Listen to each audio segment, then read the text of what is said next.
आज देश के पूर्व प्रधानमंत्री राजीव गांधी जी की पुण्यतिथि है। वो देश के सबसे युवा प्रधानमंत्री थे। महज 40 वर्ष की उम्र में ही वे देश के प्रधानमंत्री बन गए थे। अपनी युवा सोच और नवाचारों से उन्होंने भारत के विकास की दिशा बदल दी। देश के विकास में उन्होंने महिला, गरीब, युवा सभी की भागीदारी सुनिश्चित की।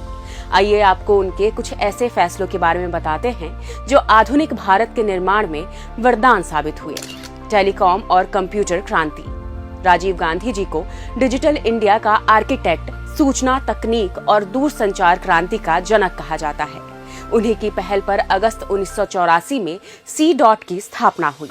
C. ने भारत के कस्बों और गांवों में संचार नेटवर्क में क्रांति ला दी। इसी तरह उन्होंने कंप्यूटर तक आम जन की पहुंच को आसान बनाया। मतदान की उम्र घटाई।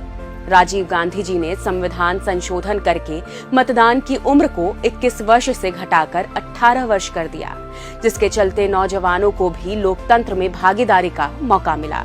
पंचायती राज लाकर गांव को संवारा। लोकतंत्र को जमीनी स्तर पर ले जाने के लिए पंचायती राज संस्थाओं की नींव रखने का श्रेय भी राजीव गांधी जी को ही जाता है। नवोदय स्कूल शुरू किए। प्रधानमंत्री के तौर पर राजीव जी ने 1986 में नेशनल पॉलिसी ऑन एजुकेशन की घोषणा की, जिसके बाद जवाहर नवोदय विद्यालयों की शुरुआत हुई। आज पूरे देश में 550 से भी अधिक नवोदय स्कूलों में लाखों मेधावी छात्र पढ़ रहे हैं। इसके अलावा उन्होंने मणिपुर और असम आदि प्रदेश में शांति समझौते कराए।